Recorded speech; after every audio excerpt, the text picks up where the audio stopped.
Sir नमस्कार। Sir नमस्ते। Sir क्या नाम है आपका? सर मेरा नाम दीप है, मैं गांव जडोला, ज़िला कैथल, हरियाणा से हूँ। सर आप कैथल हरियाणा से आए हैं। हम आपसे ये जानना चाहेंगे कि संत रामपाल जी महाराज से नाम दीक्षा लेने से पहले आप क्या भक्ति साधना करते थे? सर अगर आप बात करते हो संत रामपाल जी महाराज की शरण में आने से पहले मैं क्या साधना करता था, तो ये बहुत ही लंबा चौड़ा विषय है। सबसे पहले मैं बता दूं कि आपको, मैं 2004 में क्रिश्चियन बन गया था। मैं 8 साल तक चर्चों में गया, काफ़ी मेडिटेशन करी और बाइबल के ऊपर भी काफ़ी रिसर्च किया। वहाँ पे जब भी जाते थे तो बहुत कुछ महसूस भी हुआ वहाँ पे, जो वाइब्रेशन बोलते हैं जिसको, वो वाइब्रेशन भी महसूस किया।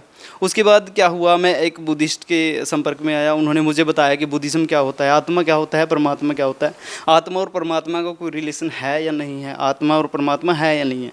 तो ये सब बातें जानने का मैं इच्छुक हुआ। मैंने विपश्यना साधना कोर्स भी किया है एक। उसमें क्या होता है, वे मेडिटेशन करवाते हैं। मैंने 10 साल तक मौन रह के वो मेडिटेशन भी किया। और ये तो बात एकदम पक्की है कि जो बुद्धिज़्म में चला गया वो नास्तिकता की तरफ चला गया, तो मैं नास्तिक भी हो गया वहाँ पे।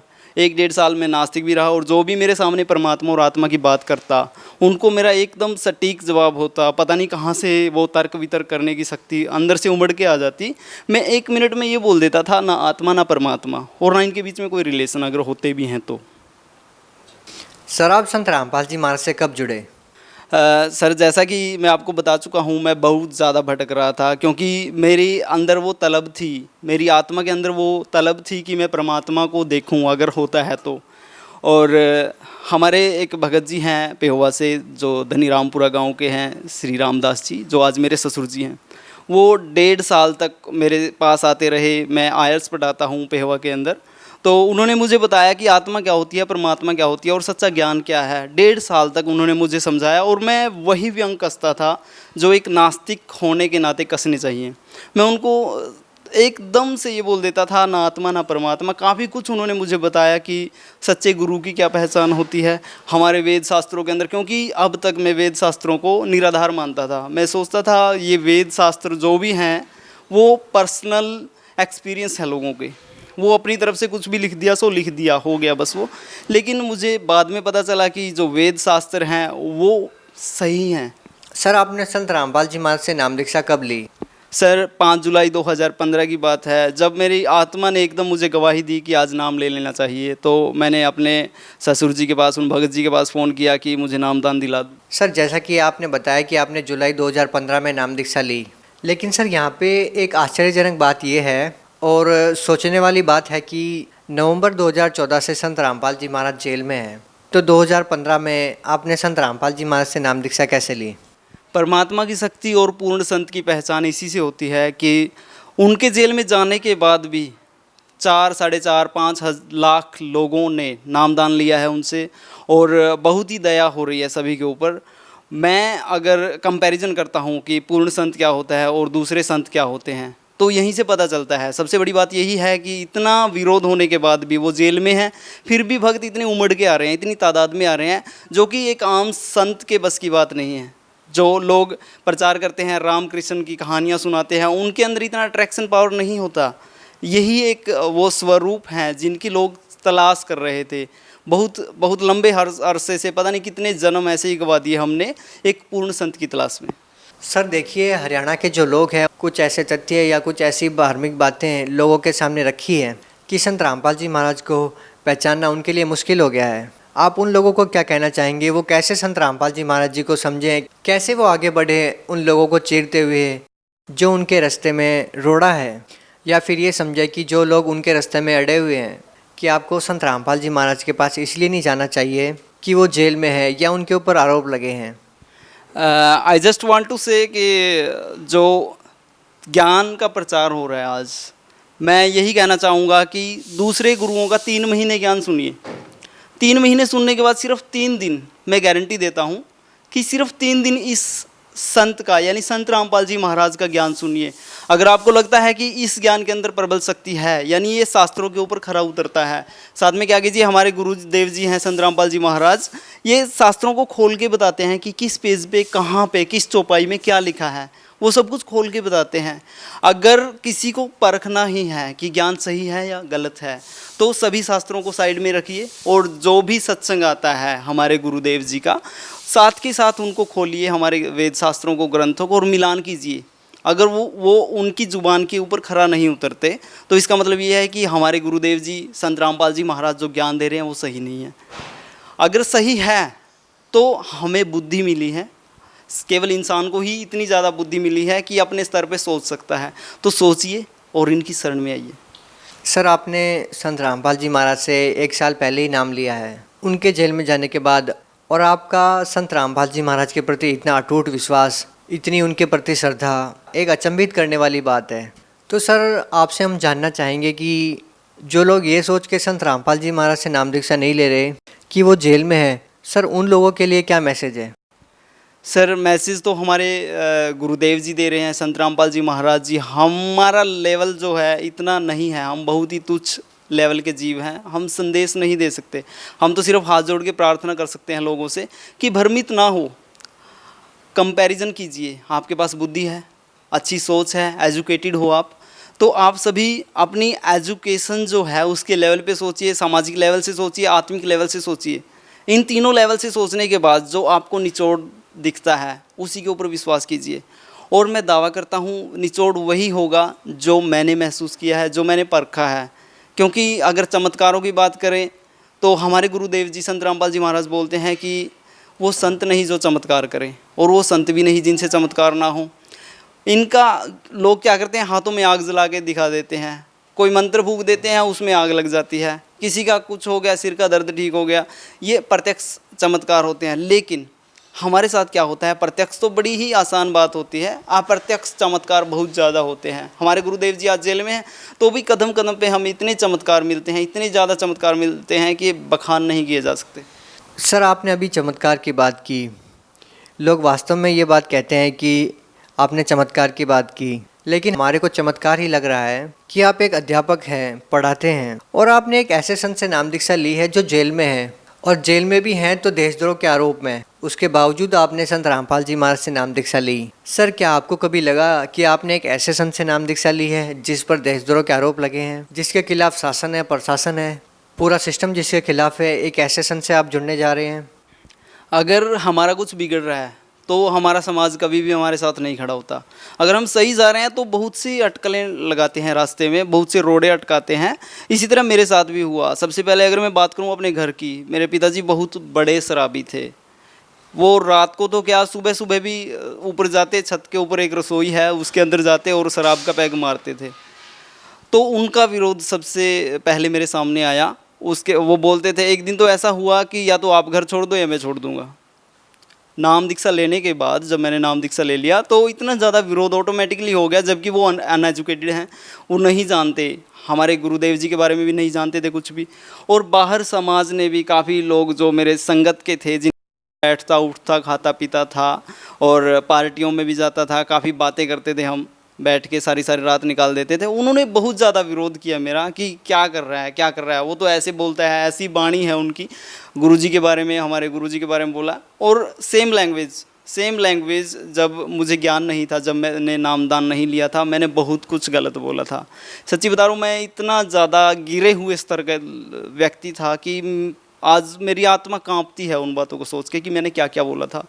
तो सबसे बड़ा विरोधी मेरा मैं खुद था।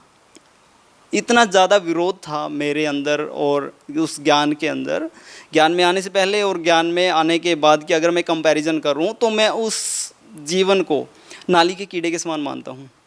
जी, मैंने अपने आप का बहुत ज़्यादा विरोध किया, क्योंकि अगर कोई मुझे अच्छा बताता तो मैं अपने बुद्धि स्तर पे सोच लेता, नहीं ये गलत बता रहा है, इसके पीछे इसका कोई स्वार्थ है, ये सोच। सर, आपने आज तक संत रामपाल जी महाराज जी के दर्शन तक नहीं किए हैं, सीडी के द्वारा आपने उनसे नाम दीक्षा ली है, उसके बावजूद भी आपकी अटूट श्रद्धा उनमें है। सर, क्या कहना चाहेंगे?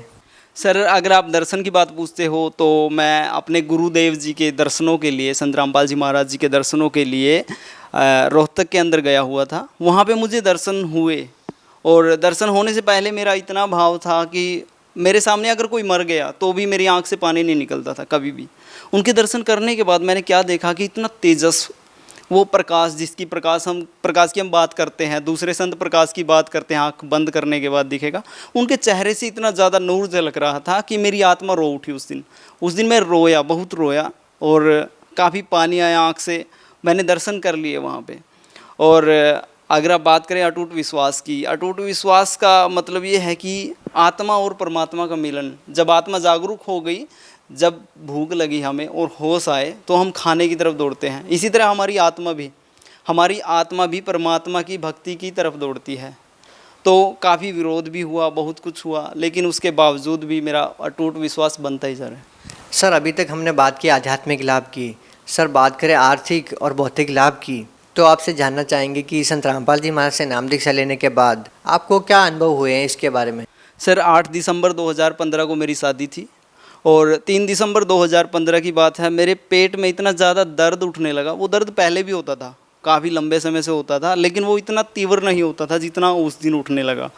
और दर्द पेट में उठ के पूरे रीढ़ की हड्डी में था। मेरे साइड में एक क्लिनिक है, डॉक्टर आकाश हैं शायद उनका नाम, अब नहीं है वो।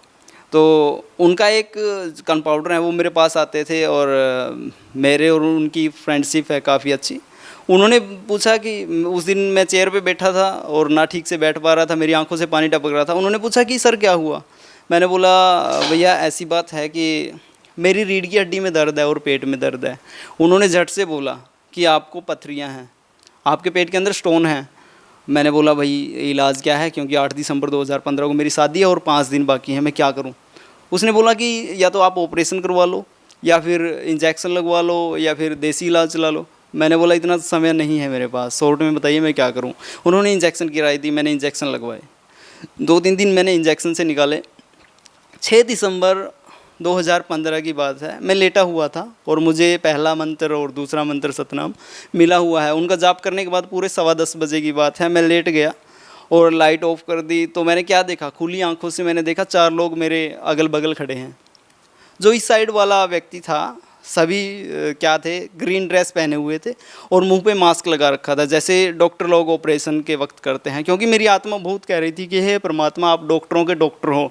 क्योंकि हम जब मैं क्रिश्चियन था तो हम बोलते थे, खुले तौर पे बोलते थे चर्च में खड़े होकर कि परमात्मा आप डॉक्टरों के डॉक्टर हो।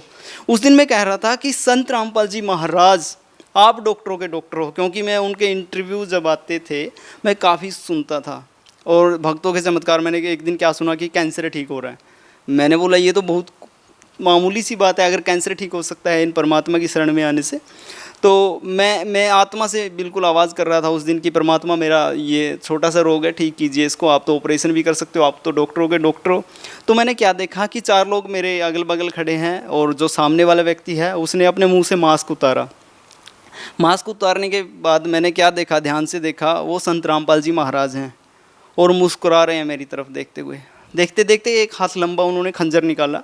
खंजर निकालने के बाद मेरा कपड़ा उठाया यहाँ से, और कपड़ा मेरे पेट में एंट्री करवा दी उसकी, जो खंजर था उनके पास।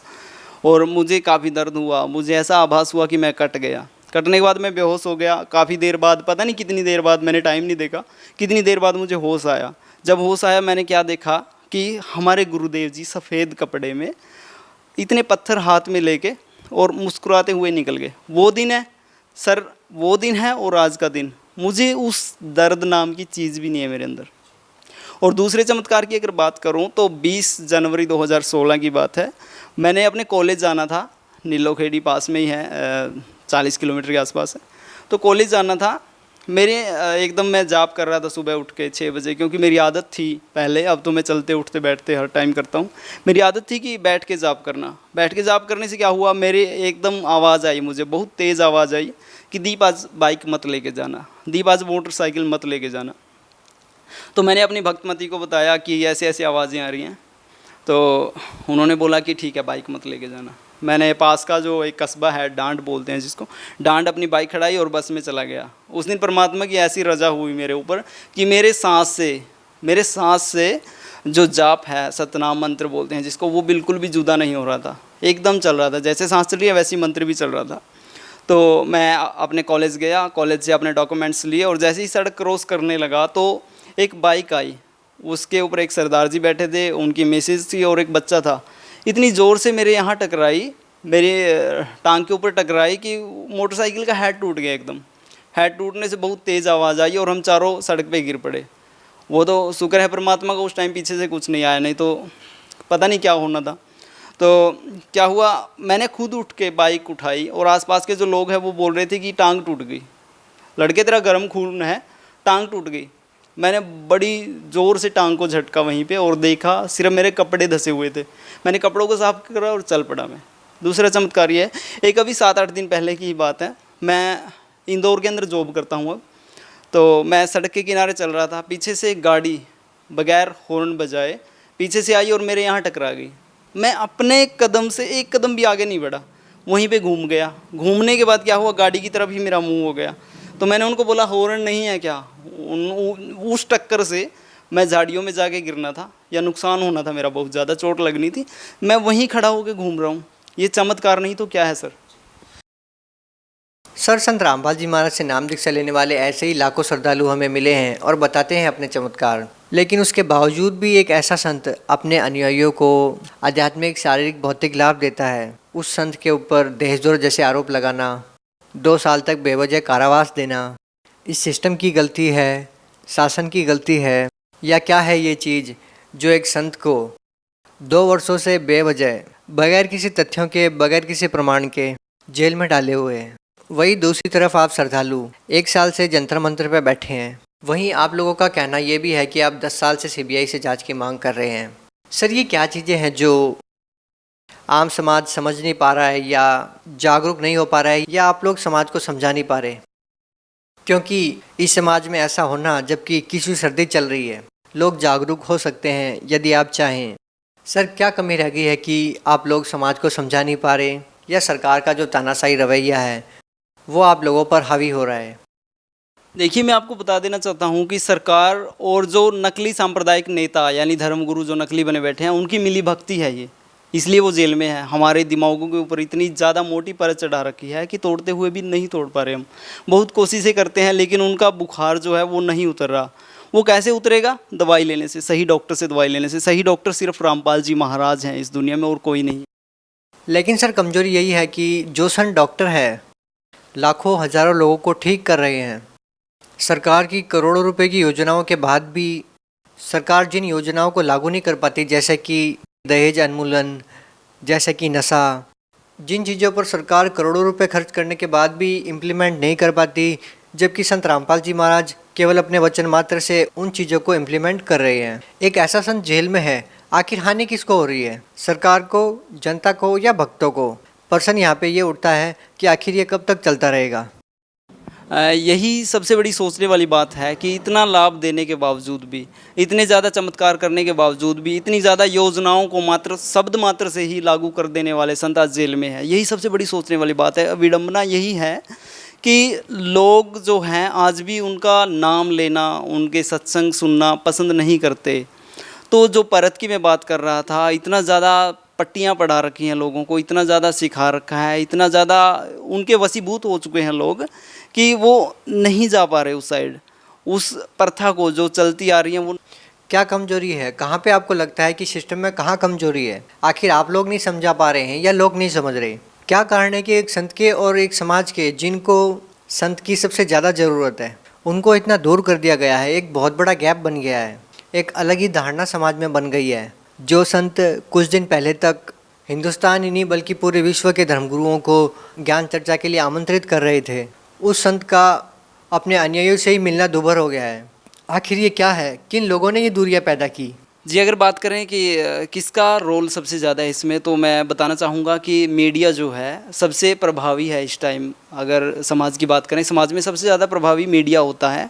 मीडिया ही किसी को उठा देता है, मीडिया गिरा देता है। तो ये लगा लो, या तो मीडिया के ऊपर दबाव है किसी का जो इस संत को दबा रहे हैं, और या ये लगा लो कि जो मीडिया वाले हैं वो नहीं चाह रहे क्योंकि उनके ऊपर भी प्रेशर आता है कई प्रकार का। वो एक संत को पीछे ही लग गए, तो जो उनके ऊपर पॉलिटिक्स प्रेशर है या दूसरे धर्म गुरुओं का जो प्रेशर है, उसकी वजह से वो नहीं ला पा रहे, इस संत के जो ज्ञान है उसको उजागर नहीं कर पा रहे। बावजूद इसके जो हमारे भक्त लोग हैं, हमारे गुरुजी ने जो इतने ज़्यादा प्रबंध कर रखे हैं कि भक्त लोगों को इतना ज़्यादा परिपूर्ण बना रखा है ज्ञान आधार पे कि मूड से मूड लोग को भी समझा देते हैं, वो बता देते गीता तेरा ज्ञान अमृत, ज्ञान गंगा पुस्तक, इनका प्रचार बड़े ज़ोरों शोरों से। सर देखिए, मीडिया चैनल वाले क्या कर रहे हैं ये एक अलग विषय है। हम अपने चैनल के माध्यम से आपका संदेश जनता तक पहुंचाएंगे। आप जनता को क्या मैसेज देना चाहते हैं, क्या संदेश देना चाहते हैं संत जी के बारे में और उनकी जो आध्यात्मिक जो शिक्षाएं हैं उनके बारे में? सर मैं यही कहना चाहूँगा कि जो लोग बुद्धि स्तर पे जागरूक हो चुके हैं वो कृपया अपने ग्रंथों को उठाएं और हमारे गुरुदेव जी संत रामपाल जी महाराज जो ज्ञान सुना रहे हैं, जो बता रहे हैं, चीख चीख के बता रहे हैं लोगों को, और हमारे भक्त लोग भी प्रचार कर रहे हैं, उनसे मिलान कीजिए। अगर आपको लगता है उनमें और दूसरे गुरुओं में कुछ अंतर है, कुछ की नहीं बात करूँगा मैं तो हज़ारों लाखों करोड़ों कोस मील बहुत ज़्यादा बात करूँगा, इतना फ़र्क है मेरे हिसाब से अगर मैं बात करूँ तो लोगों को अवश्य है, ये ज़रूरी है कि अपने बुद्धि स्तर पे सोचें, ज्ञान का मिलान करें और पूर्ण परमात्मा की खोज में आए, इन पूर्ण संत से नाम दीक्षा लें और अपना कल्याण करवाएं। सर जैसा कि संत रामपाल जी महाराज के जेल में जाने के बाद उनसे आपने नाम दीक्षा ली, और भी लोग ऐसे हैं जो संत रामपाल जी महाराज से जुड़ना चाहते हैं, और आप ही की तरह जैसे आपको आध्यात्मिक, भौतिक और आर्थिक लाभ हुए हैं, ऐसे ही वो भी लाभ पाना चाहते हैं। तो सर क्या जरिया है, क्या ऑप्शन है उनके पास कि वो संत रामपाल जी महाराज से जुड़ सकते हैं? सर सबसे पहले तो मैं बात करूंगा जो मीडिया है, साधना चैनल के ऊपर, हरियाणा न्यूज़ के ऊपर सत्संग आते हैं हमारे गुरुदेव जी के, और उन सत्संगों के दौरान एक पीले कलर की पट्टी चलती है नीचे, जिसके अंदर भक्तों के कॉन्टैक्ट होते हैं। उन भक्तों के कॉन्टैक्ट होते हैं जो पूर्ण जानकारी बता देंगे कि कहाँ से आपने नामदान लेना है, क्योंकि परमात्मा ने इतने ही दया बख्श रखी है कि हर ज़िले के अंदर नामदान सेंटर खुलवा दिए हैं। और नामदान भी ये नहीं दूसरे गुरुओं की तरह कि कोई भी नामदान दे दे, हमारे गुरुजी के ही मुंह से नामदान मिलता है, और वही सारे लाभ होते हैं जो मेरे साथ हुए, जो सभी भक्तों के साथ होते हैं, वही सारे लाभ आज भी हो रहे हैं। और दूसरी बात करता हूँ कि प्रचार जो भक्त लोग कर रहे हैं, हमारे भक्त, ज्ञान गंगा, गीता तेरा ज्ञान अमृत, और भी बहुत सारी पुस्तकें हैं, मैसेज टू डिवोशन स्टेटर, बहुत से किताबें हैं, इंग्लिश, हिंदी और सभी लैंग्वेजेस में हैं, तो वो पढ़िए, भक्तों से ग्रहण कीजिए और अपना कल्याण करवाइए। बहुत बहुत धन्यवाद। सच्चा है।